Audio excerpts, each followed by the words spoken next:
معزز خواتین و حضرات، میرا نام نسیم اسرار ہے۔ جنت پاکستان تحریک کے زیر اہتمام منعقد ہونے والی آج کی زوم میٹنگ میں آپ سب کو خوش آمدید کہتی ہوں۔ ہماری آج کی زوم میٹنگ کا موضوع ہے پاکستان میں بجلی اس درجہ مہنگی کیوں ہے۔ پاکستان میں یوں تو ہر چیز کی قیمت آسمان سے باتیں کر رہی ہے، لیکن بجلی جیسی ضروری استعمال کی چیز کی مہنگائی اور کمیابی نے پاکستانی صارفین کو ناقابل برداشت اور ناقابل بیان حد تک پریشان کر رکھا ہے۔ اپنے گریبانوں کو پھاڑ پھاڑ کر، ڈائیں مار مار کر روتے ہوئے سفید پوش پاکستانیوں کے کئی ویڈیوز ہم سب نے اپنی آنکھوں سے دیکھے ہیں۔ یہاں دو سوال ہیں۔ پہلا یہ کہ بجلی اس درجہ مہنگی کیوں ہے۔ آج کی اس زوم میٹنگ میں اس سوال کا جواب دینے کے لیے ہم نے مدعو کیا ہے حکومت پاکستان کے ایک مایہ ناز الیکٹریکل انجینئر محترم ڈاکٹر محفوظ احمد قاضی صاحب کو۔ Doctor Qazi government of Sindh Pakistan کے محکمہ سولر انرجی کے اعلیٰ ترین عہدے پر فائز ہیں۔ ہماری آج کی زوم میٹنگ میں ان کی شمولیت کے لیے ہم ان کے بے حد مشکور ہیں۔ ہم ان سے جانیں گے کہ پاکستان میں بجلی اس درجہ نایاب کیوں ہے۔ اس کے بعد ہمارا دوسرا سوال ہمارے محترم سلطان پاکستان ڈاکٹر اسرار اسلام صاحب سے ہوگا، اور سوال یہ ہے کہ کیا کبھی ایسا ممکن ہو سکے گا کہ انسانوں کے استعمال کی دیگر اشیاء زندگی کی طرح، یعنی صاف ہوا اور صاف پینے کے پانی کی طرح، بجلی بھی آسانی کے ساتھ فی سبیل اللہ دستیاب ہو؟ کیا ایسا ممکن ہو سکے گا؟ آئیے آج کی زوم میٹنگ کی ابتدا کریں۔ میں سلطان پاکستان ڈاکٹر اسرار اسلام کو مدعو کرتی ہوں کہ وہ اس زوم میٹنگ کے شرکاء کو خوش آمدید کہیں، اور ہمارے مہمان انجینئر محترم ڈاکٹر محفوظ احمد قاضی صاحب کا مزید تعارف کرواتے ہوئے انہیں دعوت شمولیت دیں۔ آئیے پہلے سلطان پاکستان ڈاکٹر اسرار اسلام صاحب۔ شکریہ نسیم، تھینک یو سو مچ۔ اور میں یہاں پہ کہہ دوں کہ انجینئر محفوظ قاضی صاحب جو ہیں وہ ڈاکٹر ہیں، پی ایچ ڈی ہیں۔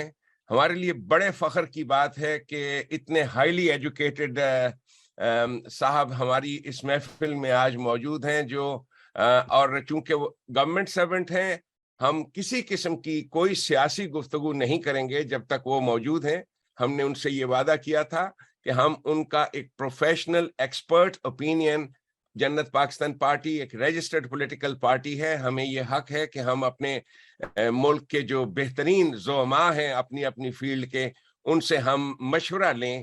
سو ان سے ہم صرف اوپینین لیں گے کہ وہ ہمیں بتائیں کہ پاکستان میں انرجی کا بحران اور اس پہ قابو پانے کے لیے کیا کیا اقدامات کیے جا رہے ہیں۔ السلام علیکم قاضی صاحب، خوش آمدید۔ تھینک یو اسرار صاحب، بہت شکریہ آپ کا کہ آپ نے مجھے انوائٹ کیا اور بتایا کہ میں تھوڑا سا انرجی سیکٹر کے بارے میں بریف کروں۔ نسیمہ صاحبہ اور تمام پارٹیسپینٹس کا شکر گزار ہوں۔ دیکھیں، پاکستان میں جو سب سے پہلے انرجی کا کرائسس تقریباً جو پہلے رہا ہے وہ ایک تھا اویلیبلٹی کا، کہ ہمارے پاس جنریشن شارٹ فال تھا اور ڈیمانڈ سپلائی گیپ تھا، جو الحمدللہ اس وقت پاکستان کی جو جنریشن ہے وہ 40,000 میگا واٹس ہے۔ تو ڈیمانڈ اور سپلائی، جو ہماری ڈیمانڈ ہے وہ اندازاً 30,000 میگا واٹ کے قریب ہے۔ تو وہ اویلیبلٹی کا تو ایشو ختم ہو گیا ہے، لیکن پھر بھی لوڈ شیڈنگ کیوں ہے؟ کیونکہ وہ ہے افورڈیبلٹی۔ ہمارا جو انرجی مکس ہے پاکستان کا وہ 63% تھرمل پہ ہے، اور تھرمل پہ بھی اس سے آدھے سے زیادہ جو ہے امپورٹیڈ کول، LNG اور امپورٹیڈ RFO امپورٹیڈ فیولز کے اوپر ہے۔ اب اس وقت دنیا میں جو جدید گرین انرجی ٹیکنالوجیز ہیں وہ سستی بھی ہیں، چیپسٹ بھی ہیں، لیکن ہمارا 63% جو ہے وہ تھرمل پہ ہے اور وہ بھی موسٹلی امپورٹیڈ فیولز کے اوپر ہے، جس کی وجہ سے ہماری cost of service fuel price زیادہ ہے، جبکہ ہمارا جو ہائیڈرو کا شیئر ہے وہ اس وقت صرف 25% ہے۔ گرین انرجی جو دنیا میں سب سے زیادہ گرپ لے رہی ہے، ونڈ، سولر، ہائیڈرو، اس کا شیئر ہمارے پاس صرف 5% ہے، اور 7% ہمارا جو ہے نیوکلیئر کا شیئر ہے۔ تو صرف کاسٹ آف سروس ہماری اس کی وجہ سے زیادہ ہے۔ اگر نیشنل انرجی مکس میں زیادہ سے زیادہ گرین انرجی کے پروجیکٹس لگائے جائیں، یا ہمارا hydro power potential 50,000 mega what ہے، جس میں سے ہم صرف ابھی تک 10,000 میگا واٹ وہ ٹیپ کر سکیں۔ اگر ہم ہائیڈرو پاور پوٹینشیل کو بڑھائیں اور اپنے رینیویبل انرجی پروجیکٹس کو بڑھائیں، جن کی پرائس جو ہے 3.2 to 4 سینٹس ہے انٹرنیشنل پرائس میں بھی، ایون یہاں پر بھی، تو جیسے جیسے ہمارا شیئر بڑھے گا گرین انرجی کا، اسی طرح سے آہستہ آہستہ ہماری پرائسز جو ہے انرجی کی وہ کم آئے گی۔ تو گورنمنٹ کا بھی ٹارگیٹ ہے کہ میکسیمم گرین انرجی کا شیئر جو ہے وہ انکریز کیا جائے۔ ریسنٹلی فیڈرل گورنمنٹ نے ابھی اناؤنس کیا ہے کہ 10,000 میگا واٹ سولر جو ہے وہ نیشنل انرجی مکس میں شامل کیا جائے۔ بہت خوب، بہت خوب محفوظ صاحب، تھینک یو سو مچ یہ اپڈیٹ دینے کا، ہم بہت مشکور ہیں۔ آپ ہمیں بتائیے کہ اس سلسلے میں آپ نے افورڈیبلٹی کا ذکر کیا، معاف کیجئے، تو یونائٹڈ اسٹیٹس آف امریکہ جہاں ہم رہتے ہیں، اور یونائٹڈ اسٹیٹس آف امریکہ اس سلسلے میں پاکستان کی کیا مدد کرتا رہا ہے، یا اس وقت کیا مدد کر رہا ہے انرجی کے سیکٹر میں؟ یونائٹڈ اسٹیٹس آف امریکہ کی جو ایجنسی ہے USAID، وہ ہر وقت پاکستان کی انرجی سیکٹر میں انہوں نے بہت ہیلپ کی ہے۔ انفیکٹ پاکستان میں جب انرجی سیکٹر جو تھا 1994 تک ایک ورٹیکل انٹیگریٹڈ گورنمنٹ ایجنسی تھا، جس کو 94 میں IPPs جب پرائیویٹ سیکٹر آیا، اس کے بعد انڈیپینڈنٹ ریگولیٹر نیپرا جب بنی، انسٹیٹیوشنل کیپیسٹی بلڈنگ میں USAID نے، US گورنمنٹ نے ہماری بہت سپورٹ کی، ہمیں ٹریننگز دی اور ہماری فائنانشیل کیپیسٹی بلڈنگ میں بھی ہیلپ کی۔ اور سب سے بڑی چیز بتاؤں کہ پاکستان کا جو انرجی مکس ہے، جس میں 1985 میگا واٹ 2 گیگا واٹ کے قریب ونڈ اور سولر پاور پروجیکٹس ہیں۔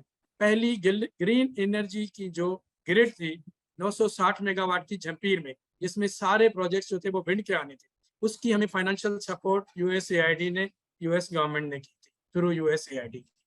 اور اس کے علاوہ بھی ابھی بھی دے آر انرجی ایفیشنسی، اور بہت سے ایریاز میں دے آر سپورٹنگ اس، اور ہماری ان سے پھر بھی گزارش ہوگی کہ وہ اگر گرین انرجی کی ڈیولپمنٹ میں ونڈ، سولر، ہائیبرڈ یہ اگر آ جائے تو ہماری پاور پرائس جو ہے وہ آدھی ہو سکتی ہے اس وقت۔ تو اس میں ونڈ، سولر اور بیٹری کے ہائیبرڈ میں اگر ہماری ہیلپ زیادہ کی جائے تو ہم جلد از جلد انرجی سیکٹر پہ قابو پا سکتے ہیں، انرجی ایشوز۔ بہت خوب قاضی صاحب، آپ نے جو بات کہی، فرمائی آپ نے کہ انرجی ہمارے پاس موجود ہے، افورڈیبلٹی ایک کویسچن ہے کہ جو انرجی موجود ہے وہ اس درجہ مہنگی ہے۔ تو آج ہم گفتگو کریں گے مزید کہ یہ چیزیں جو مہنگی ہیں وہ مہنگی کیوں ہیں، اور اس چیز کو کیسے ایک ایسے نظام کے ذریعے سے جو کہ ہمارا منشور ہے اس کے ذریعے سے بدلا جا سکتا ہے۔ اس سلسلے میں قاضی صاحب میں آپ کا بہت مشکور ہوں۔ جیسا کہ آپ دیکھ رہے ہیں ہماری اس میٹنگ میں تقریباً آئی ڈونٹ نو کتنی تعداد ہے، لیکن بہت سارے ایکسپرٹس، بہت سارے اصحاب موجود ہیں۔ میں آپ کا بہت بہت مشکور ہوں۔ Thank you so much for your time. جیسا کہ میں نے آپ سے کہا تھا کہ آپ ہماری اس محفل میں جلوہ افروز ہوں، رونق بخشیں ہمیں۔ We are very grateful to you. اب میں ریکویسٹ کروں گا ہمارے جو ساتھی ہیں انجینئر حسن ظہیر صاحب، حسن ظہیر صاحب آپ کچھ ہمیں تھوڑا روشنی ڈالیے گا اس معاملے میں، کیونکہ بہت سے لوگ سنتے ہیں، پرابلم تو سنتے ہیں، پرابلم کا سلوشن جو ہے وہ کوئی نہیں دیتا۔ انشاءاللہ تعالی اس پروگرام میں، چونکہ پرابلم کا سلوشن ایک پولیٹیکل سلوشن ہے، میں اس کے بارے میں بات کروں گا۔ اور حسب وعدہ میں نے انجینئر صاحب سے جو گورنمنٹ سرونٹ ہیں اور بہت ہائی پوزیشن میں گورنمنٹ آف پاکستان میں، ان کی موجودگی میں ہم نے کہا تھا کہ کوئی بھی سیاسی گفتگو ہم نہیں کریں گے۔ سو حسن ظہیر صاحب، آپ سے میں ریکویسٹ کروں گا کہ آپ اس بارے میں مزید روشنی ڈالیں، جو قاضی صاحب نے فرمایا کہ ہم آگے مزید کیا کر سکتے ہیں، یا کیا صورتحال ہے بجلی کی مہنگائی کی۔